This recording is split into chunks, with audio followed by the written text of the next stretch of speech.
ഞങ്ങൾ ദിവസവും ഏതാണ്ട് 50 രോഗികളെ പരിശോധിക്കുന്നു. മാസം 1000-ലധികം രോഗികൾ. ഞങ്ങളുടെ 80% വരെ രോഗികൾക്ക് വായിൽ ക്യാൻസർ ഉണ്ടാകുന്നത് പുകയില മൂലമാണ്. ഇതാണ് മുകേഷിന്റെ കഥ. ഞാൻ മുകേഷ്. ഞാൻ വെറും 1 വർഷമേ ഗുഡ്ക ഉപയോഗിച്ചുള്ളൂ. ഇപ്പോൾ ഇതാ എനിക്ക് വായിൽ ക്യാൻസറിന് ഓപ്പറേഷനാ. ചിലപ്പോൾ എനിക്കിനി സംസാരിക്കാനേ കഴിഞ്ഞെന്ന് വരില്ല. ദൗർഭാഗ്യവശാൽ മുകേഷിനെ രക്ഷിക്കാനായില്ല. അദ്ദേഹത്തിന് 24 വയസ്സേ ഉണ്ടായിരുന്നുള്ളൂ.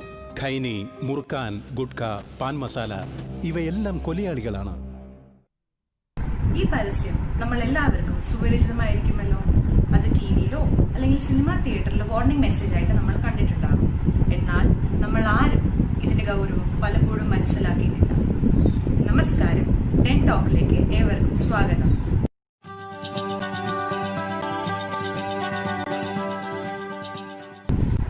ക്യാൻസർ, അതായത് അർബുദം എന്ന് കേട്ടാൽ തന്നെ നമ്മൾ എല്ലാവരും വളരെ ഭയത്തോടെ കാണുന്ന ഒന്നാണ്. ലോകത്ത് ഏറ്റവും കൂടുതൽ കാണപ്പെടുന്ന ക്യാൻസർ ലങ് ക്യാൻസർ ആണ്. പക്ഷെ ഇന്ത്യയിൽ ഏറ്റവും കൂടുതൽ കാണുന്നത് ഓറൽ ക്യാൻസർ, അതായത് വായിലെ അർബുദം. കേരളത്തിലും ഏറ്റവും കൂടുതൽ കാണുന്നത് ഇതാണ്. നമ്മൾ ഇന്നിവിടെ ചർച്ച ചെയ്യാൻ പോകുന്ന വിഷയം പുകയില ഉപയോഗവും വായിലെ ക്യാൻസറും എന്നാണ്. വാട്ട്, അതായത് എന്താണ് ഓറൽ ക്യാൻസർ? ഹൗ, അതായത് ഓറൽ ക്യാൻസറിന്റെ കാരണങ്ങൾ എന്താണ്? പിന്നെ നമ്മൾ കാണാൻ പോകുന്നത് ഇതിന്റെ ചികിത്സാ രീതികൾ, ഇല്ലെങ്കിൽ ഇത് എങ്ങനെ വരാതിരിക്കാം എന്ന് നോക്കുന്നതാണ്. ഇതിനെക്കുറിച്ച് വിശദമായി പറഞ്ഞു തരാൻ ഇന്ന് നമ്മളോടൊപ്പം ചേരുന്നത് 2 ഇന്റേൺസ്, ഡോക്ടർ ആശി, നമസ്കാരം, doctor Aswathy, 2 dental doctors, doctor Jaseena, നമസ്കാരം, doctor Ardra, and 2 counsellors, doctor Jeena and doctor Dhanachitra. ആദ്യം നമ്മളോടൊപ്പം ചേരുന്നത് ശ്രീശങ്കര ഡെന്റൽ കോളേജിലെ 2 ഇന്റേൺസ് ആണ്, doctor Ashi and doctor Aswathy. ആദ്യം നമ്മളോട് സംസാരിക്കുന്നത് ഡോക്ടർ ആശിയാണ്. Over to you, Ashi. നമസ്കാരം. ഓറൽ ക്യാൻസർ അഥവാ വായിലെ അർബുദം എന്ന് പറഞ്ഞാൽ നമ്മളുടെ വായിലുള്ള ചുണ്ട്, മോണകൾ, നാക്ക്, കീഴ്ത്താടി, പാലറ്റ് അഥവാ അണ്ണാക്ക് തുടങ്ങിയ സ്ഥലങ്ങളിൽ വരുന്ന ക്യാൻസറുകളെയാണ് നമ്മൾ ഓറൽ ക്യാൻസർ എന്ന് പറയുന്നത്. ലോകത്തിൽ ഏറ്റവും കൂടുതൽ കാണപ്പെടുന്ന ക്യാൻസറുകളിൽ ഒന്നായ ഓറൽ ക്യാൻസർ ഇന്ന് ഏറ്റവും കൂടുതൽ കാണപ്പെടുന്നത് പുരുഷന്മാരിലാണ്. 10,000 പുരുഷന്മാരിൽ 10 പേർക്കെങ്കിലും ഓറൽ ക്യാൻസർ ബാധിച്ചിട്ടുണ്ട് എന്നുള്ളതാണ് പഠനങ്ങൾ വ്യക്തമാകുന്നത്. ഓറൽ ക്യാൻസറിന്റെ കാരണങ്ങൾ അഥവാ എത്തിയോളജിയായി പറയപ്പെടുന്നത് നമ്മുടെ ജീവിത ശൈലിയിലുള്ള മാറ്റങ്ങൾ അഥവാ ഹാബിറ്റ്സ് തന്നെയാണ്. ഇതിൽ പ്രധാന കാരണങ്ങളായി പറയപ്പെടുന്നത് സ്മോക്കിംഗ് അഥവാ പുകവലി, യൂസ് ഓഫ് ടുബാക്കോ പ്രോഡക്ട്സ് പുകയില ഉൽപ്പന്നങ്ങളുടെ ഉപയോഗം, എക്സസീവ് ആൽക്കഹോളിസം അമിത മദ്യപാനം എന്നിവയാണ്. ഇത് കൂടാതെ തന്നെ പോഷകാഹാരക്കുറവ്, UV rays, bacterial or fungal infections, dental irritations തുടങ്ങിയവയും ഇതിന്റെ കാരണങ്ങളായി പറയപ്പെടുന്നു. എന്നിരുന്നാൽ തന്നെയും സ്മോക്കിംഗ് തന്നെയാണ് ഇതിന്റെ ഒരു മേജർ ലീഡിംഗ് റിസ്ക് ഫാക്ടറായി പറയപ്പെടുന്നത്. സ്മോക്കേഴ്സിനെ നമുക്ക് മെയിൻലി 2 ക്ലാസിഫൈ ചെയ്യാം: active smokers and passive smokers. Active smokers എന്ന് പറഞ്ഞാൽ ദിവസം 1 വട്ടമെങ്കിലും പുക വലിക്കുന്നവരെ നമ്മൾ ആക്റ്റീവ് സ്മോക്കേഴ്സ് എന്ന് പറയുന്നു. പാസീവ് സ്മോക്കേഴ്സ് എന്ന് പറഞ്ഞാൽ പുക വലിക്കുന്നവർ പുകച്ചു തള്ളുന്ന പുക ശ്വസിക്കാൻ ഇടയുള്ളവരെയാണ്. ഇതിൽ കൂടുതലായും ഉൾപ്പെടുന്നത് കുട്ടികളാണ്. കഴിഞ്ഞ 20 വർഷത്തെ കണക്കനുസരിച്ച് 5.8 millions of children lost their life due to passive smoking. 2018 WHO കണക്കനുസരിച്ച് ലോകത്തിൽ ഏറ്റവും കൂടുതൽ സ്മോക്കേഴ്സ് റിപ്പോർട്ട് ചെയ്യപ്പെട്ടിട്ടുള്ളത് ഏഷ്യ എന്ന കോണ്ടിനെന്റിലാണ്. ലോക രാജ്യങ്ങളുടെ കണക്കെടുക്കുകയാണെങ്കിൽ ചൈനയിലാണ് ഏറ്റവും കൂടുതൽ സ്മോക്കേഴ്സിനെ റിപ്പോർട്ട് ചെയ്തിരിക്കുന്നത്. ദിവസവും പുകവലിക്കുന്നവരുടെ എണ്ണത്തിൽ ലോകത്തിലുള്ള 1% പുകവലിക്കാരും ചൈനയിൽ നിന്നുള്ളവരാണ്. ഇത് നമ്മൾ പുകവലിക്കുന്നവരുടെ സ്ത്രീ പുരുഷ അനുപാതം എടുക്കുകയാണെങ്കിൽ ടോട്ടൽ പോപ്പുലേഷന്റെ 40% പുരുഷന്മാർ പുകവലിക്കുമ്പോൾ 9% മാത്രമേ സ്ത്രീകൾ പുകവലിക്കുന്നുള്ളൂ. According to the global adult tobacco survey in 2019, പുകവലിക്കുന്ന പുരുഷന്മാരുടെ എണ്ണം 15 to 20 times കൂടുതലാണ് സ്ത്രീകളെക്കാളും. ചൈനയിലെ കണക്കെടുക്കുകയാണെങ്കിൽ 48% പുരുഷന്മാർ പുകവലിക്കുമ്പോൾ 10% താഴെയാണ് പുകവലിക്കുന്ന സ്ത്രീകളുടെ കണക്ക്. എന്നാൽ യൂറോപ്യൻ രാജ്യങ്ങളായ ഫ്രാൻസ്, ഇറ്റലി, ലണ്ടൻ തുടങ്ങിയ രാജ്യങ്ങളിൽ 35% പുരുഷന്മാർ പുകവലിക്കുമ്പോൾ 25%-ൽ കൂടുതലാണ് പുകവലിക്കുന്ന സ്ത്രീകളുടെ എണ്ണം. അതുകൊണ്ട് തന്നെ rise in the rate of oral cancer in females is more than males over the last 10 years. ഇനി നമ്മൾ ഇന്ത്യയിലെ കണക്കെടുക്കുകയാണെങ്കിൽ ministry of health and family welfare in 2019 conduct ചെയ്ത സർവേ പ്രകാരം 12% of global smokers lives in India. ഇന്ത്യയിൽ തന്നെ ഏറ്റവും കൂടുതൽ സ്മോക്കേഴ്സ് കാണപ്പെടുന്നത് north eastern states like Mizoram, Tripura, Manipur തുടങ്ങിയ സംസ്ഥാനങ്ങളിലാണ്. ഇവിടെയൊക്കെ ടോട്ടൽ പോപ്പുലേഷൻ്റെ 50%-ൽ കൂടുതൽ ആൾക്കാർ സ്മോക്കേഴ്സാണ്. അതുകൊണ്ട് തന്നെയാണ് സ്മോക്കിംഗ് ഇന്ത്യയിൽ ഏറ്റവും കോമണായി കാണപ്പെടുന്ന ക്യാൻസറുകളിൽ ഒന്നായി മാറിയിരിക്കുന്നത്. ഇനി അടുത്തത് നമ്മളോടൊപ്പം ചേരുന്നത് ഡോക്ടർ അശ്വതിയാണ്. ഇനി വായിലെ ക്യാൻസറിന്റെ പ്രധാന കാരണമായ പുകയിലയും പുകയില ഉൽപ്പന്നങ്ങളും കുറിച്ചാണ് ഡോക്ടർ അശ്വതി നമ്മളോട് സംസാരിക്കാൻ പോകുന്നത്. ടുബാക്കോ അഥവാ പുകയില പലതരത്തിൽ ലഭ്യമാണ്. നമുക്കതിനെ രണ്ടായി തരംതിരിക്കാം. സ്മോക്ക്ഡ് ടുബാക്കോ അഥവാ സ്മോക്കിംഗ് ടൈപ്പും സ്മോക്ക്ലെസ് ടുബാക്കോ അഥവാ നോൺ സ്മോക്കിംഗ് ടൈപ്പും. ഇന്ത്യയിൽ കണ്ടുവരുന്ന സ്മോക്ക്ഡ് ടുബാക്കോയിൽ വളരെ കോമൺ ആണ് ബീഡിയും സിഗരറ്റും. അതുകൂടാതെ ടുബാക്കോയുടെ പോപ്പുലർ ഫോമിൽ വരുന്നവയാണ് ചുട്ട അഥവാ സിഗർ, ചിലും, ദുംട്ടി, ഹുക്ക, ഹുക്ലി. വേറൊരു ഫോമാണ് റിവേഴ്സ് സ്മോക്കിംഗ്. ഇതിൽ സിഗരറ്റിൻ്റെയോ ബീഡിയുടെയോ കത്തുന്ന ഭാഗം വായ്ക്കുള്ളിൽ വെച്ചിട്ടാണ് ഉപയോഗിക്കുന്നത്. റിവേഴ്സ് സ്മോക്കിംഗ് കൂടുതലായി കാണുന്നത് മത്സ്യബന്ധന തൊഴിലാളികളിലാണ്. ഇനി നമുക്ക് സ്മോക്ക്ലെസ് ടൊബാക്കോ ഫോംസിലേക്ക് പോകാം. ഇന്ത്യയിൽ കോമൺലി കണ്ടുവരുന്ന ഒന്നാണ് പാൻ ചൂയിങ് അഥവാ ബീറ്റൽ ക്യൂട്ട്. പാൻ ഒരു ആൽക്കലൈൻ ആയതുകൊണ്ട് നമ്മുടെ ഓറൽ മ്യൂക്കോസ, അതായത് നമ്മുടെ കവിളിലെ സ്മൂത്ത്നെസ് നഷ്ടപ്പെടുകയും ആ പ്രതലം റഫ് ആവുകയും പിന്നെ ഗ്രാജുവലി അവിടെ കളർ ചേഞ്ച് ഉണ്ടാവുകയും ചെയ്യുന്നു. മറ്റ് സ്മോക്ക്ലെസ് ടൊബാക്കോകളാണ് കൈനി, മെയിൻപുരി ടൊബാക്കോ, മാവ, മിസ്ട്രി, സ്നഫ്, സർഡ, ഗുഡ്ക, പാൻ മസാല, ഗുഡാക്കു. ഇന്ത്യയിൽ വളരെയധികം യൂസ് ചെയ്തിരുന്ന സ്മോക്ക്ലെസ് ടൊബാക്കോയിലൊന്നാണ് പാൻ മസാലയും ഗുഡ്കയും. മനുഷ്യരിൽ ഓറൽ ക്യാൻസർ ഉണ്ടാകാൻ ഇവയുടെ പങ്ക് വളരെ വലുതാണ്. അതിനാൽ ഇതിൻ്റെ പ്രൊഡക്ഷനും വിൽപ്പനയും ബാൻഡാണ് ഇന്ത്യയിൽ. അടുത്തത് സ്നഫ്. പുകയില വളരെ തരിയാക്കിയാണ് സ്നഫ് ഉണ്ടാക്കുന്നത്. സ്നഫ് 2 തരത്തിൽ ഉപയോഗിക്കുന്നു, മോയിസ്റ്റായും ഡ്രൈ ആയും. മോയിസ്റ്റായാണ് ഉപയോഗിക്കുന്നതെങ്കിൽ ചുണ്ടിലും കവിളിലും മോണയിലും വെച്ചാണ് ചെയ്യുന്നത്. ഡ്രൈ ആണെങ്കിൽ മൂക്കിൽ കൂടെ ബ്രീത്തിങ് ചെയ്യും. അടുത്തതാണ് കൈനി. ഇവിടെ പുകയില കട്ട് ചെയ്ത് ചുണ്ണാമ്പുമായിട്ട് മിക്സ് ചെയ്താണ് ഉപയോഗിക്കുന്നത്. നമ്മുടെ വായ്ക്കുള്ളിൽ ഇത് നമ്മുടെ മോണയ്ക്കും കവിളിനും ഇടയ്ക്കായി വെക്കുന്നു. നോർത്ത് ഇന്ത്യയിലാണ് കൂടുതലായി ഇവ ഉപയോഗിക്കുന്നത്. അടുത്തത് മെയിൻപൂരി ടൊബാക്കോ. പേര് പോലെ തന്നെ ഉത്തർപ്രദേശിലെ മെയിൻപൂരി ഡിസ്ട്രിക്റ്റിലാണ് ഇതിൻ്റെ പ്രൊഡക്ഷൻ ഫാക്ടറി. അതുകൊണ്ട് തന്നെ അവിടുത്തെ ആൾക്കാരുടെ ഇടയിലാണ് ഇതിൻ്റെ ഉപയോഗം കൂടുതലായി റിപ്പോർട്ടുകൾ പറയുന്നത്. പ്രായഭേദമില്ലാതെ എല്ലാവരും ഇത് ഉപയോഗിച്ചു വരുന്നു. ഇതിലടങ്ങിയിട്ടുള്ളത് പാക്ക്, ചുണ്ണാമ്പ്, പുകയില, അതുപോലെ കുറച്ച് ഫ്ലേവറിങ് ഏജൻസ്. അടുത്തത് മാവ. ടീനേജേഴ്സിൻ്റെ ഇടയിലാണ് കോമൺലി ഇത് കാണുന്നത്. ഈ ചൂവബിൾ ടൊബാക്കോയിൽ ഏറ്റവും മാരകമായിട്ടുള്ളതാണ് മാവ, കാരണം നിക്കോട്ടിൻ്റെ അളവ് ഇതിൽ വളരെ കൂടുതലാണ്. അടുത്തത് മിശ്രി. ഗുജറാത്തിലും മഹാരാഷ്ട്രയിലുമുള്ള സ്ത്രീകൾ ഇത് പൊതുവെ പല്ല് വൃത്തിയാക്കാനായിട്ടാണ് ഉപയോഗിക്കുന്നത്. അടുത്ത വരുന്നത് സർഡ. അഡൾട്ട് ഏജ് ഗ്രൂപ്പിൽ പെടുന്നവരാണ് ഇത് കോമൺലി ഉപയോഗിക്കുന്നത്. ഇത് ഒന്നുകിൽ പാക്കുമായിട്ടോ അല്ലെങ്കിൽ അത് മാത്രമായിട്ടോ ആണ് അവർ ഉപയോഗിക്കുന്നത്. ഇനി ഗുഡാക്കു. ബീഹാറിലെ പ്രായമുള്ള സ്ത്രീകളുടെ ഇടയിലാണ് ഇതിൻ്റെ ഉപയോഗം കൂടുതലായി കാണുന്നത്. 10 തൊട്ട് 15 മിനിറ്റ് നേരം പല്ലിലും മോണയിലുമായിട്ട് വിരൽത്തുമ്പ് വെച്ച് റബ്ബ് ചെയ്ത് പിന്നെ അത് ഒന്നുകിൽ വിഴുങ്ങുകയോ അല്ലെങ്കിൽ ചിലർ അത് തുപ്പിക്കളയുകയും ചെയ്യുന്നു. ടൊബാക്കോയിൽ ഏറ്റവും അധികം കണ്ടുവരുന്ന മാരകമായ ടോക്സിക് കണ്ടന്റാണ് നിക്കോട്ടിൻ. ടൊബാക്കോ യൂസേഴ്സിന്റെ ഇടയിൽ അഡിക്ഷൻ ഉണ്ടാകാൻ കാരണമാകുന്നത് നിക്കോട്ടിൻ കണ്ടന്റ് ആണ്. ഇത് ടൊബാക്കോ യൂസേഴ്സിന്റെ ബ്രെയിനിൽ ഡോപ്പമിൻ കെമിക്കലിന്റെ റിലീസ് കൂടുകയും അതിനാൽ പ്ലഷർ ഫീലിംഗ് ഉണ്ടാവുകയും ചെയ്യുന്നു. പുകയിലയും പുകയില ഉൽപ്പന്നങ്ങളല്ലാതെ മറ്റെന്തെല്ലാം കാരണങ്ങളാണ് ഓറൽ ക്യാൻസർ?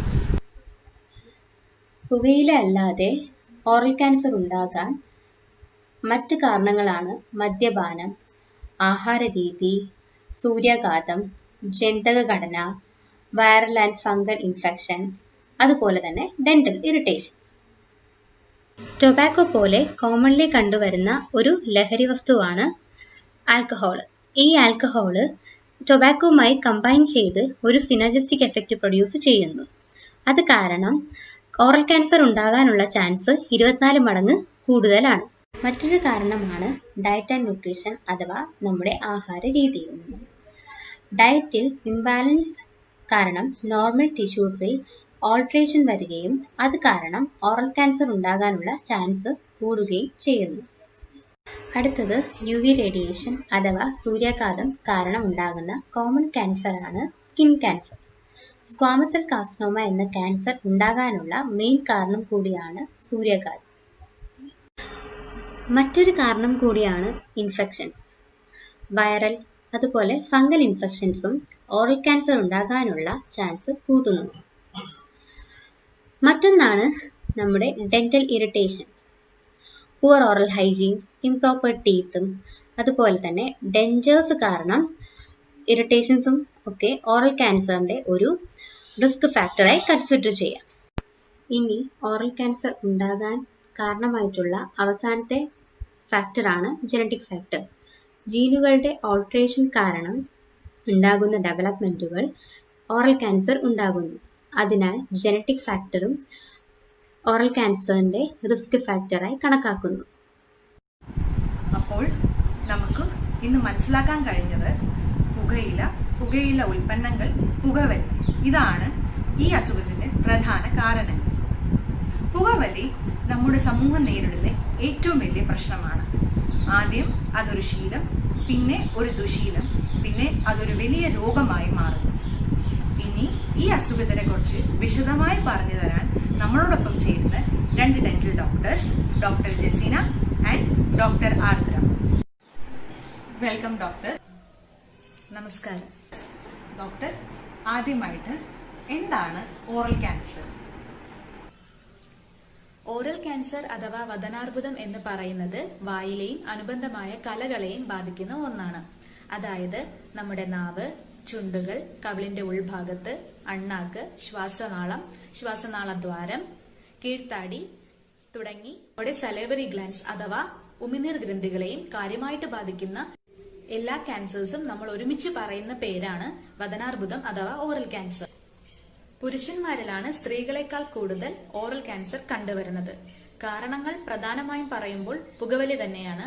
കൂടാതെ മദ്യപാനം, ഷാർപ്പ് ടൂത്ത് അഥവാ മൂർച്ചയുള്ള പല്ല്, കവിളിൽ തട്ടി കണ്ടിന്യൂസ് ആയിട്ട് മുറിയുക, പിന്നെ ചില viral infections, HPV human papilloma virus പോലുള്ളവയൊക്കെയാണ് മറ്റു ചിലത്.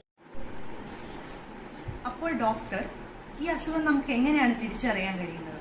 അതായത് ഇതിന്റെ ലക്ഷണങ്ങൾ എന്തൊക്കെയാണ്? ലക്ഷണങ്ങൾ പറയുമ്പോൾ തുടക്കത്തിൽ തന്നെ മറ്റു ക്യാൻസേഴ്സിനെ പോലെ വേദന ഉണ്ടാകാറില്ല. കവിളിന്റെ ഉൾഭാഗങ്ങളിലും നാവിന്റെ വശങ്ങളിലും അണ്ണാക്കിലും നമ്മൾ എത്ര വൈപ്പ് ചെയ്താലും അല്ലെങ്കിൽ നമ്മൾ എത്ര ചുരണ്ടിക്കളഞ്ഞാലും മായാത്ത രീതിയിലുള്ള ചുവന്നതും വെളുത്തതുമായ പാട പോലുള്ളവ കാണാറുണ്ട്. ഈ സ്റ്റേജിൽ ഒരു വേദനയും ഇല്ലാത്തതുകൊണ്ട് പലപ്പോഴും നമ്മൾ അവഗണിക്കാറാണ് പതിവ്. യഥാർത്ഥത്തിൽ നമ്മൾ ഈ അവസ്ഥയിൽ തന്നെ ഒരു ഡെന്റിസ്റ്റിനെ കാണേണ്ടത് അനിവാര്യമാണ്. ക്യാൻസറിന് മുന്നോടിയായി വേദനരഹിതമായ ചില വ്യതിയാനങ്ങൾ നമ്മുടെ വായിൽ കാണപ്പെടാറുണ്ട്. അവയെ പ്രീ ക്യാൻസറസ് കണ്ടീഷൻസ് അഥവാ പൂർവ്വ അർബുദ അവസ്ഥകൾ എന്ന് പറയും. ഇനി അടുത്തതായി നമ്മളോടൊപ്പം ചേരുന്നത് ഡോക്ടർ ആർദ്ര. ഡോക്ടർ, നമ്മൾ പലപ്പോഴും കാണാറുള്ളതാണ് ഈ മറ്റുള്ള ഓർഗൻസിനെ ബാധിക്കുന്ന ക്യാൻസർ കണ്ടുപിടിക്കാൻ ബുദ്ധിമുട്ടുണ്ടല്ലോ. അതുപോലെയാണോ ഈ ഓറൽ ക്യാൻസർ, അതോ ഇത് നേരത്തെ നമുക്ക് കണ്ടുപിടിക്കാൻ പറ്റുമോ? തീർച്ചയായിട്ടും പ്രിവെൻറ്റബിൾ ക്യാൻസേഴ്സിൽ വരുന്ന ഒരു ക്യാൻസറാണ് ഓറൽ ക്യാൻസർ. പല ഓറൽ ചേഞ്ചസും നമ്മൾ ശ്രദ്ധിക്കാത്തത് കൊണ്ടാണ് ക്യാൻസറായിട്ട് മാറുന്നത് തന്നെ. അപ്പോൾ വൈ അത് ശ്രദ്ധിക്കുന്നില്ല എന്ന് പറഞ്ഞാൽ ഏർലി സ്റ്റേജസിൽ അത് പെയിൻലെസ് ആണ്. അപ്പോൾ പെയിൻലെസ് ആയതുകൊണ്ട് തന്നെ ആൾക്കാരത് അറിയാറില്ല എന്നാണ് പറയേണ്ടത്. ഈ ക്യാൻസറിന് മുന്നോടിയായിട്ടുള്ള ലക്ഷണങ്ങൾ നമ്മൾ മെഡിക്കലി പറയുന്നത് പ്രീ ക്യാൻസറസ് കണ്ടീഷൻ അല്ലെങ്കിൽ പ്രീ ക്യാൻസറസ് ലീഷൻസ് എന്നൊക്കെയാണ്. അതിൽ ഒന്നാണ് ലൂക്കോപ്ലേക്ക. ലൂക്കോപ്ലേക്ക എന്തെന്ന് വെച്ചാൽ നമ്മുടെ കവിളിൻ്റെ ഉൾഭാഗത്ത് അല്ലെങ്കിൽ നാക്കിൻ്റെ 2 സൈഡിൽ, മുകളിൽ, പിന്നെ അണ്ണാക്കിൽ ഒക്കെ കാണുന്ന ഒരു വൈറ്റ് പാച്ചിനെയാണ് നമ്മൾ ലൂക്കോപ്ലേക്ക എന്ന് പറയുന്നത്. ലൂക്കോപ്ലേക്കയും കാൻഡിഡിയാസിസ് എന്ന് പറഞ്ഞൊരു ഫംഗൽ ഇൻഫെക്ഷനായിട്ട് യൂഷ്വലി കൺഫ്യൂസ്ഡ് ആവാറുണ്ട്.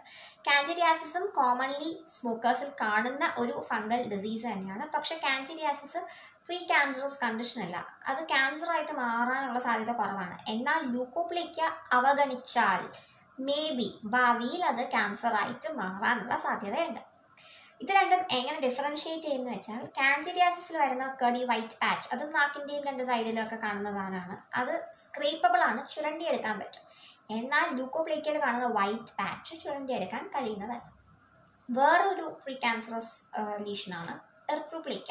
എർത്രോപ്ലേക്ക എന്ന് വെച്ചാൽ ലൂക്കോപ്ലേക്ക പോലെ തന്നെയാണ്, പക്ഷേ instead of A white patch അവിടെ കാണുന്ന ഒരു റെഡ് പാച്ചാണ്, അല്ലെങ്കിൽ ഒരു ചുവന്ന ശ്വേതാരേഖയാണ് എർത്രോപ്ലേക്ക എന്ന് പറയുന്നത്. പിന്നെ നേരത്തെ പറഞ്ഞതുപോലെ തന്നെ പുക വലിക്കുന്നതിനേയും കാട്ടിയും ഹാനികരം പുകയില ഉൽപ്പന്നങ്ങൾ ചവയ്ക്കുന്നതാണ്. അപ്പോൾ ഈ പുകയില ഉൽപ്പന്നങ്ങൾ ചവയ്ക്കുന്ന ആൾക്കാരിൽ കാണുന്ന ഒരു സ്ഥിതിയാണ് ഓറൽ സബ്മ്യൂക്കസ് ഫൈബ്രോസിസ്. അവരിൽ കാണുന്ന ഒരു ചേഞ്ചാണത്. ഇതെന്താണെന്ന് വെച്ചാൽ ഈ പാക്കിലൊക്കെ അടങ്ങിയിരിക്കുന്ന രാസവസ്തുക്കൾ നമ്മുടെ വായിലെ പേശികളിൽ അമിത സമ്മർദ്ദം ചെലുത്തിയിട്ട് അതിനെ വലിഞ്ഞു മുറുക്കും.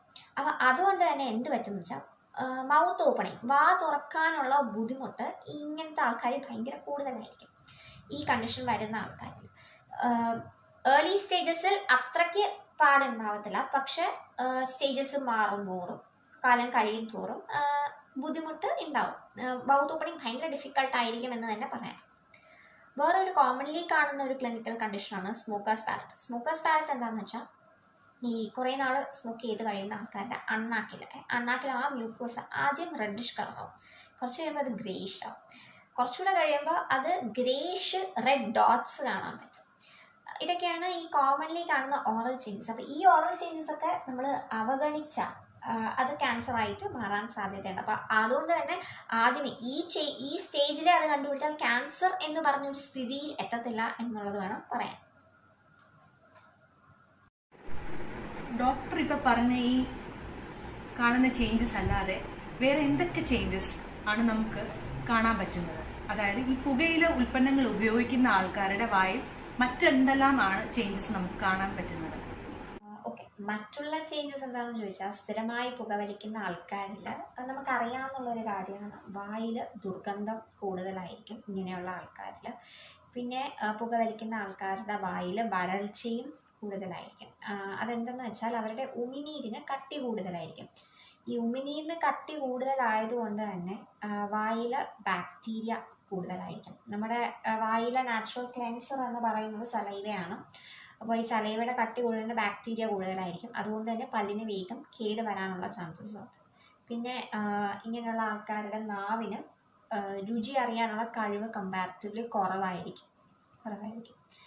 ദെൻ അവർക്ക് മോണ അണുബാധ, പെരിഡോൺടൈറ്റിസ്, അതും കൂടുതലായിരിക്കും. സ്മോക്കേഴ്സിന് കൂടുതലായിരിക്കും. പലപ്പോഴും നമ്മൾ കാണാറുണ്ട് ഈ പുകവലിക്കുന്ന ആൾക്കാരുടെ പല്ലിൽ ഒരു തരം കറ, അതായത് സ്റ്റെയിനിങ് നമ്മൾ കാണുന്നുണ്ട്. അതിന്റെ കാരണം എന്താണ് ഡോക്ടർ? പല്ലിൽ കറ വരുന്നത് എന്താണെന്ന് ചോദിച്ചാൽ പുകവലിക്കുന്ന ആൾക്കാരിൽ ഈ പുകയില ഉൽപ്പന്നങ്ങളിൽ പല രാസവസ്തുക്കളുണ്ട്. അതിലൊന്നാണ് ടാർ. അപ്പോൾ ഈ രാസവസ്തുക്കൾ കാരണം പല്ലിൽ യെല്ലോ അല്ലെങ്കിൽ ബ്രൗൺ അല്ലെങ്കിൽ കറുത്ത നിറത്തിലുള്ള സ്റ്റെയിൻസ് ഉണ്ടാവാനുള്ള സാധ്യത കൂടുതലാണ്. രാസവസ്തുക്കൾ കാരണമാണ് ഈ സ്റ്റെയിൻസ് വരുന്നത്. വളരെ നന്ദി ഡോക്ടർ. ഇനി ടൊബാക്കോ യൂസ് കാരണം ഓറൽ ക്യാൻസറിന്റെ പ്രിവെൻഷനെ കുറിച്ചാണ് ചർച്ച ചെയ്യാൻ പോകുന്നത്. ഇതിനായി നമ്മളോടൊപ്പം ചെയ്യുന്നത് counsellors doctor Jeena and doctor Dhanachitra. Hello doctor. കേൾക്കാറുള്ളതാണ്, prevention is always better than cure എന്ന്. അപ്പോൾ ഡോക്ടർ, എങ്ങനെയാണ് നമുക്ക് ഈ അസുഖം പ്രിവെന്റ് ചെയ്യാൻ പറ്റുന്നത്? പുകയില ഉൽപ്പന്നങ്ങളുടെ ഉപയോഗം മൂലമുണ്ടാകുന്ന വായിലെ ക്യാൻസർ വരാതിരിക്കാനായി നാം ആദ്യം ചെയ്യേണ്ടത് അതിന്റെ ഉപയോഗം നിർത്തുക എന്നത് തന്നെയാണ്. ടൊബാക്കോ പ്രോഡക്ട്സിന്റെ ഉപയോഗം നിർത്തുവാനായി അല്ലെങ്കിൽ അതിന്റെ ഉപയോഗം തടയുവാനായി പല രീതിയിലെ അപ്രോച്ചസ് ഉണ്ട്. അതിൽ ആദ്യത്തെ കാറ്റഗറി ലീഗൽ അപ്രോച്ച് ആണ്. അതിലൊന്നാണ് സിഗരറ്റ് ആക്ട് 1975. അതിന്റെ ബേസിസിലാണ് ടൊബാക്കോ പ്രോഡക്ട്സ്, അതായത് സിഗരറ്റ് പാക്കറ്റ്സിനൊക്കെ മേലെ നമ്മൾ വാർണിംഗ്സ് പ്രിന്റ് ചെയ്ത് കണ്ടിട്ടുണ്ട്. അതേപോലെ 2003 ഇന്ത്യൻ പാർലമെന്റ് പാസാക്കിയ cigarette and other tobacco products ആക്ടിന്റെ ബേസിസിലാണ് ടൊബാക്കോ പ്രോഡക്ട്സിന്റെ അഡ്വർടൈസ്മെന്റ്സ് പ്രൊഹിബിറ്റ് ചെയ്തിരിക്കുന്നത്. അതേപോലെ അത്തരം പ്രോഡക്ട്സിന്റെ പ്രൊഡക്ഷൻ, അതിന്റെ ഡിസ്ട്രിബ്യൂഷൻ, സപ്ലൈക്കൊക്കെ സ്ട്രിക്ട് റൂൾസ് ആൻഡ് റെഗുലേഷൻസ് കൊണ്ടുവന്നിരിക്കുന്നത്. രണ്ടാമത്തെ അപ്രോച്ച് എഡ്യൂക്കേഷണൽ അപ്രോച്ച് ആണ്. അവിടെയാണ് ഒരു ഡെന്റിസ്റ്റിന്റെ അതേപോലെ തന്നെ ഒരു കൗൺസിലറിന്റെ റോള് വരുന്നത്. ഒരു ഡെന്റിസ്റ്റിന് ഓറൽ ക്യാവിറ്റി എക്സാമിൻ ചെയ്യുമ്പോൾ തന്നെ ഓറൽ സയൻസിന്റെ ബേസിസിൽ ആള് ടൊബാക്കോ യൂസ് ചെയ്യുന്നതാണോ അല്ലേ എന്ന് മനസ്സിലാക്കാം. അത്തരം സിറ്റുവേഷനിൽ അത് കൺഫേം ചെയ്ത് അതിന്റെ ഹാർംഫുൾ എഫക്ട്സിനെ കുറിച്ച് പറഞ്ഞ് മനസ്സിലാക്കാം. അതേപോലെ ഇതൊരു അഡിക്ഷനിലേക്ക് വരാൻ ചാൻസ് ഉള്ള ടീനേജേഴ്സിൽ അറ്റൻഷൻ കൊടുക്കാം. അതേപോലെ ഇതിന്റെ ഹാർംഫുൾ എഫക്ട്സ് കൂടുതലായി കാണപ്പെടുന്ന പ്രഗ്നന്റ് ലേഡീസിൽ കോൺസെൻട്രേറ്റ് ചെയ്യാം. റെക്കമെൻഡേഷൻസ് കൊടുക്കാം. മെഡിക്കേഷൻ വേണ്ടുന്ന കേസിലാണെങ്കിൽ അതിന് റെക്കമെൻഡേഷൻ കൊടുക്കാം. കൗൺസിലിംഗ് വേണ്ടുന്ന കേസാണെങ്കിൽ അതും നമുക്ക് റെക്കമെൻഡ് ചെയ്യാം. മുൻകാലങ്ങളിൽ നമ്മൾ വളരെ ഭയത്തോടെ കണ്ട ഒരു അസുഖമാണിത്. പക്ഷെ ഇന്ന് നേരത്തെ കണ്ടെത്തിക്കഴിഞ്ഞാൽ പൂർണ്ണമായിട്ട് ചികിത്സിക്കാൻ പറ്റുന്ന കാര്യം കൂടിയാണിത്, അല്ലേ ഡോക്ടർ? അപ്പോൾ ഡോക്ടർ, ഇതെങ്ങനെയാണ് നമുക്ക് ഡയഗ്നോസ് ചെയ്യാൻ പറ്റുന്നത്? അതായത് ഇതെങ്ങനെ നമുക്ക് കണ്ടുപിടിക്കാൻ പറ്റും? ഒരു ഓറൽ മെഡിസിൻ സ്പെഷ്യലിസ്റ്റിനെ കൺസൾട്ട് ചെയ്ത് നമുക്ക് രോഗനിർണയം നടത്താവുന്നതാണ്. ആവശ്യമെങ്കിൽ ഡോക്ടർ തന്നെ ബയോപ്സി ചെയ്യാൻ നിർദ്ദേശിക്കും. അങ്ങനെ നമുക്ക് തുടക്കത്തിൽ തന്നെ രോഗനിർണയം നടത്താനും ചികിത്സിക്കാനും സാധിക്കും. ഡോക്ടർ, ഇതിപ്പോ നമ്മൾ ഡയഗ്നോസ് ചെയ്ത് കഴിഞ്ഞു. ഇനി അടുത്തതായി ഇതിന്റെ ചികിത്സാ രീതികൾ എന്താണ്? അതായത് ഇതിന്റെ ട്രീറ്റ്മെന്റ് ഓപ്ഷൻസ് എന്തൊക്കെയാണ്? ക്യാൻസറിന് വേണ്ടി വരുന്ന ട്രീറ്റ്മെന്റ് നമ്മൾ പ്ലാൻ ചെയ്യുന്നത് പല ഫാക്ടേഴ്സ് കണക്കിലെടുത്തിട്ടാണ്. അതിൻ്റെ ലൊക്കേഷൻ, ഏത് സ്റ്റേജിലാണ്, എത്രത്തോളം സ്പ്രെഡായി, വയസ്സ്, പിന്നെ പേഷ്യൻറ്റിൻ്റെ ആരോഗ്യം. ട്രീറ്റ്മെൻറ്റ് ഓപ്ഷൻസ് പറയുമ്പോൾ സർജറി കൂടാതെ radiation therapy, chemotherapy, targeted therapy, immunotherapy എന്നിവയാണ്. ഓറൽ ക്യാൻസറിന് എപ്പോഴും പ്രിഫേർഡ് ആയിട്ട് പറയുന്ന ഒരു ട്രീറ്റ്മെന്റ് സർജറി ചെയ്ത് അത് എടുത്തു മാറ്റുക എന്നുള്ളത് തന്നെയാണ്. മറ്റു ശരീരഭാഗങ്ങളിലെ വെച്ച് നോക്കുമ്പോൾ വായിലും നാവിലും വരുന്നത് നമ്മൾ തുടക്കത്തിൽ തന്നെ അറിയും. അപ്പോൾ കാണുമ്പോൾ തന്നെ നമ്മളൊരു ഡെന്റിസ്റ്റിനെ കൺസൾട്ട് ചെയ്യുവാണെങ്കിൽ നമുക്ക് അതിന് വേണ്ടി വരുന്ന സർജറിയും ചെറുതായിരിക്കും. ആ പോയ ഭാഗത്തിന്റെ റീകൺസ്ട്രക്ഷനും ചെറുതായിരിക്കും. പക്ഷെ നമ്മൾ കറക്റ്റ് ടൈമിൽ ട്രീറ്റ്മെന്റ് എടുത്തിട്ടില്ല എന്നുണ്ടെങ്കിൽ ട്യൂമർ വലുതാകുകയും അതിന് വേണ്ടി വരുന്ന സർജറിയും വലുതായിരിക്കും. ഉദാഹരണത്തിന് നമ്മുടെ കീഴ്ത്താടി എടുക്കേണ്ട ഒരു അവസ്ഥ വന്നാൽ പോലും നമുക്ക് ആ താടി CT സ്കാൻ ഒക്കെ ചെയ്തിട്ട് ഒരു താടിയുടെ എക്സാക്ട് ഷേപ്പിൽ 3D മോഡൽ ഉണ്ടാക്കി എടുക്കും. എന്നിട്ട് താടിയുടെ അതേ ഷേപ്പിൽ തന്നെ ബോൺ വെക്കാനുള്ള സർജറി മെത്തേഡ്സ് ഇന്ന് നിലവിലുണ്ട്.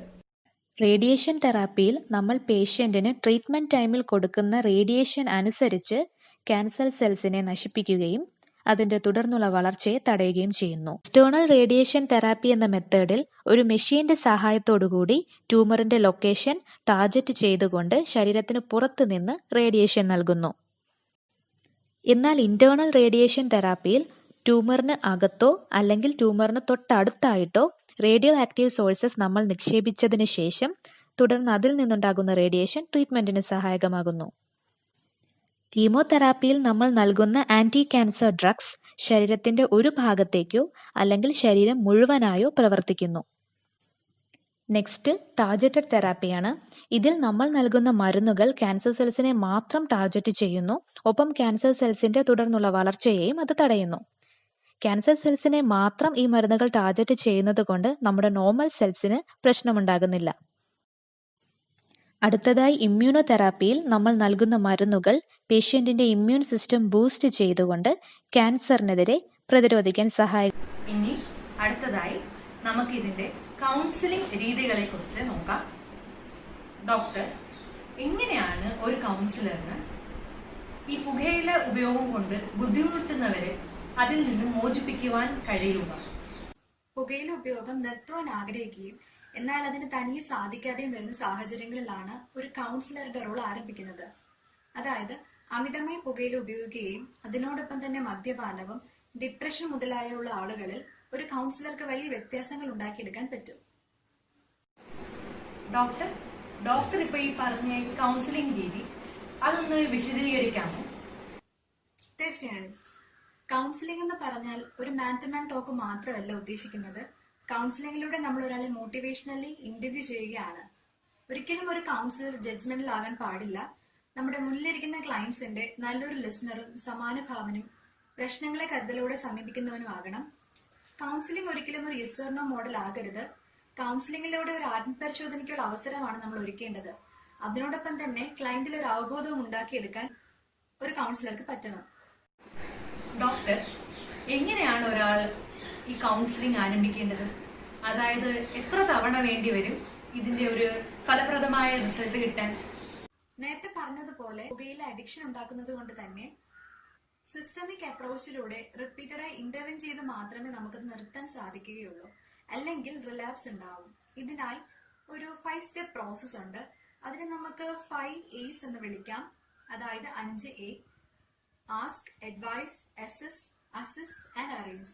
ആദ്യമായി ആസ്ക്. പേര് സൂചിപ്പിക്കുന്നത് പോലെ തന്നെ ഇവിടെ നമ്മൾ ക്ലയന്റിനോട് പുകയില ഉപയോഗിച്ചിട്ടുണ്ടോ, ഉണ്ടെങ്കിൽ ഏത് തരത്തിലുള്ള ഉൽപ്പന്നങ്ങൾ ഉപയോഗിച്ചിട്ടുണ്ട്, എത്ര കാലമായി ഇതെല്ലാം ഉപയോഗിക്കുന്നു, ഇതിനു മുമ്പ് നിർത്താനായി എന്തെങ്കിലും ശ്രമങ്ങൾ നടത്തിയിട്ടുണ്ടോ, ഈ കാര്യങ്ങളെല്ലാം നമ്മൾ ചോദിച്ചറിയും. രണ്ടാമത്തെ അഡ്വൈസ്. ഇവിടെ will help them to quit in a personalised and supportive way. അവരുടെ ഏത് അവസ്ഥയിലും അവരെ സഹായിക്കാൻ നമ്മൾ കമ്മിറ്റഡ് ആണെന്ന് അവരെ നമ്മൾ ബോധ്യപ്പെടുത്തും. മൂന്നാമതായി അസസ്. ഒരു സെൽഫ് ഇവാലുവേഷൻ ആണ് ഇവിടെ ഉദ്ദേശിക്കുന്നത്. അതായത് ഫോർ എക്സാമ്പിൾ ഒരു 1 to 10 സ്കെയിൽ പറയുക. അതിൽ 1 എന്ന് പറഞ്ഞാൽ പുകയില ഉപേക്ഷിക്കാൻ തയ്യാറാണ്, 10 ആണെങ്കിൽ പുകയില ഉപേക്ഷിക്കാൻ തയ്യാറല്ല.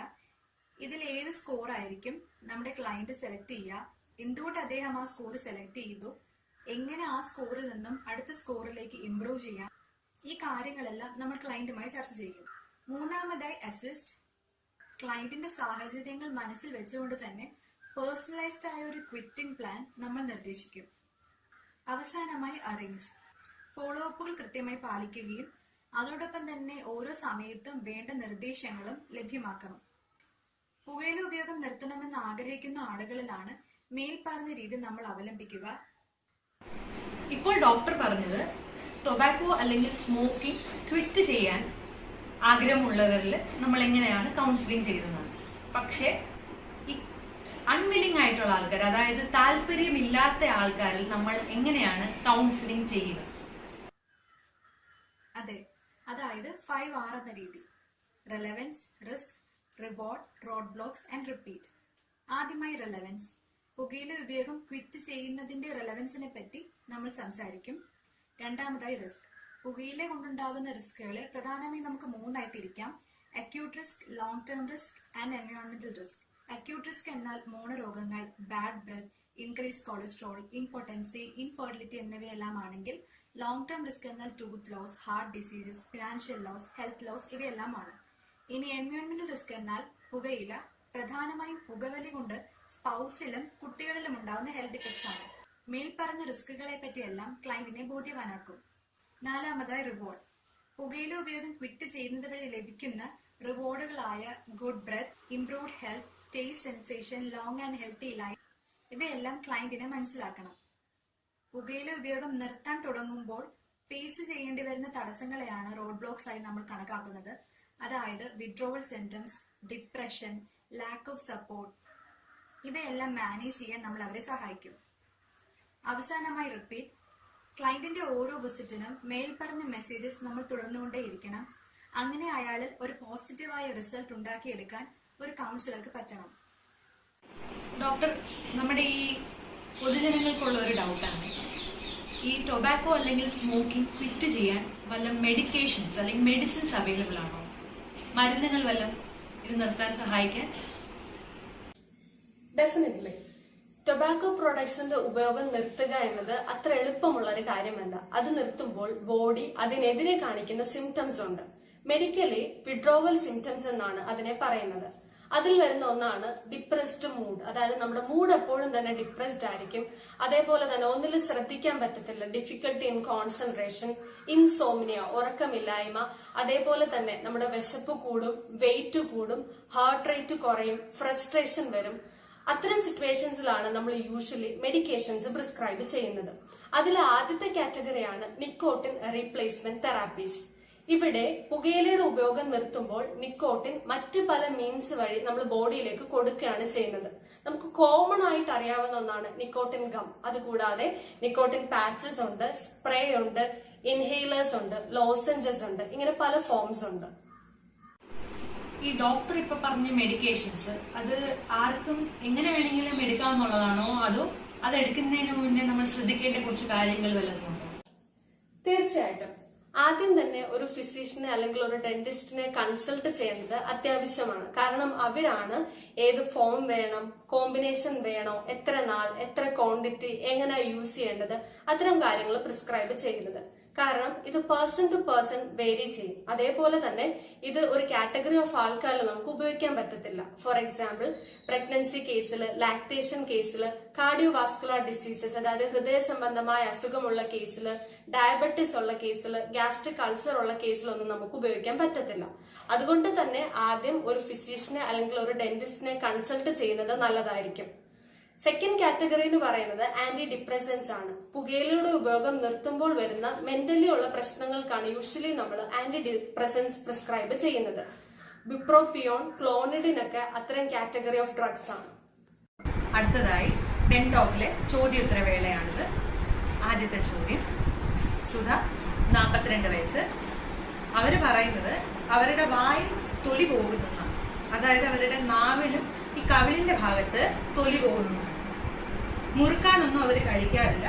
ഇതിന്റെ കാരണം എന്താണ് ഡോക്ടർ? പ്രധാനമായും രണ്ടവസ്ഥയിലാണ് ഇങ്ങനെ സംഭവിക്കാറുള്ളത്. ഒന്ന് ബേണിംഗ് മൗത്ത് സിൻഡ്രം, അതായത് വായിൽ ഇടയ്ക്കിടയ്ക്ക് നീറ്റലും പുകച്ചിലും അനുഭവപ്പെടുന്നതിന്റെ ഫലമായിട്ട് വായിൽ നിന്ന് തൊലി ഇളകി പോകാറുണ്ട്. മറ്റൊന്ന് നമ്മുടെ സ്കിന്നിൽ അല്ലെങ്കിൽ തൊലിപ്പുറത്ത് സാധാരണയായി വരുന്ന അസുഖങ്ങൾ തുല്യമായി വായിൽ കാണുമ്പോഴാണ്. അതായത് പെംഫിഗസ് എന്നോ ലൈക്കൻ പ്ലാനസ് എന്നോ പറയുന്ന തൊലിപ്പുറത്ത് ബാധിക്കുന്ന അസുഖങ്ങളുണ്ട്. ഇത് വെച്ച് താമസിപ്പിക്കാതെ എത്രയും വേഗം ഒരു ഡെന്റിസ്റ്റിനെയോ അല്ലെങ്കിൽ ഒരു ഡെന്റൽ കോളേജിലെ ഓറൽ മെഡിസിൻ ഡിപ്പാർട്ട്മെന്റിലോ കാണിക്കേണ്ടതാണ്. അടുത്തതായി 20 വയസ്സായ അരുണിന്റെ ചോദ്യമാണ്. ഈ പല്ല് ചരിഞ്ഞാണ് കിടക്കുന്നത്, അത് കാരണം കടി കിട്ടുന്നുണ്ട്. അപ്പോൾ എന്താണ് ഇതിന് ചെയ്യേണ്ടത്? അങ്ങനെ പല്ല് ചരിഞ്ഞാണ് കിടക്കുന്നതെങ്കിൽ നമ്മൾ യൂഷ്വലി ചെയ്യുന്നത് ഒന്നെങ്കിൽ അത് ഗ്രൈൻഡ് ചെയ്ത് കളയും. കാരണം ഈ ചരിഞ്ഞ് കിടക്കുന്ന പല്ലിൽ ഏതെങ്കിലും ഒരു ഷാർപ്പ് കസ്പ് അല്ലെങ്കിൽ ഒരു ഷാർപ്പ് ടിപ്പ് കാരണമായിരിക്കും പൊതുവേ ഇങ്ങനെ നമുക്കൊരു കവിളിൽ കടി കിട്ടുന്നത്. അപ്പോൾ നമുക്ക് അത് മാത്രം ഉരച്ച് കളയാൻ പറ്റും, ഗ്രൈൻഡിങ് ചെയ്ത് കളയാൻ പറ്റും. ചില സമയത്ത് അതും ചെയ്യാൻ പറ്റത്തില്ല. അപ്പോൾ അങ്ങനത്തെ കണ്ടീഷൻ ആണെങ്കിൽ ഒരു പല ഓരോ രീതിയിലാണ്. അപ്പോൾ അങ്ങനത്തെ കണ്ടീഷൻ നമുക്ക് പല എടുത്ത് കളയേണ്ടി വരും. അപ്പോൾ ഇങ്ങനത്തെ കണ്ടീഷനുള്ള ആൾ എന്തായാലും പോയി ഡോക്ടറിനെ കാണണം. കാരണം അങ്ങനെ കവിളിൽ കുറേ നാൾ കടി കിട്ടിക്കൊണ്ടിരിക്കുന്നത് നല്ലൊരു കാര്യമല്ല. അടുത്ത ചോദ്യം സരസ്വതി അമ്മയുടെയാണ്. അവരുടെ നാവിന്റെ തുമ്പത്ത് ഒരു ചെറിയ ഗ്രോത്ത് പോലെ ഉണ്ടാകുന്നുണ്ട്. അതിന് വേദനയൊന്നുമില്ല, അതേ സൈസ് തന്നെയാണ്, വലിപ്പം അത് തന്നെയാണ്, വലുതായിട്ടുമില്ല ചെറുതായിട്ടുമില്ല. അപ്പൊ ഇതിനെന്താണ് ചെയ്യേണ്ടത്? അതാണ് അവരുടെ സംശയം. ഇതിന് 2 ചാൻസാണുള്ളത്. ഒന്ന് സാധാരണ ഹോർമോണൽ ഇറിറ്റേഷൻ കൊണ്ടുണ്ടായ ഗ്രോത്ത് ആകാം. അതല്ല എങ്കിൽ നമ്മുടെ ടേസ്റ്റ് ബഡ്സ് ഇൻഫ്ലെയിംഡ് ആയതാകാം. അതായത് നമ്മുടെ നാവിലുള്ള രസമുകുളങ്ങളുടെ നീർവീക്കമാകാം. പക്ഷെ അങ്ങനെയാണെങ്കിൽ വേദനയോ പുകച്ചിലോ സാധാരണയായി ഉണ്ടാവാറുണ്ട്. പക്ഷേ വേദനയില്ല എന്ന് പറഞ്ഞതുകൊണ്ട് തീർച്ചയായും ഒരു ഡെന്റിസ്റ്റിനെ കണ്ട് അദ്ദേഹത്തിന്റെ നിർദ്ദേശപ്രകാരം ബയോപ്സി ചെയ്തിട്ട് രോഗനിർണയം നടത്തേണ്ടതായിട്ട് വരും. ഇനി അവസാനത്തെ ചോദ്യമാണ്.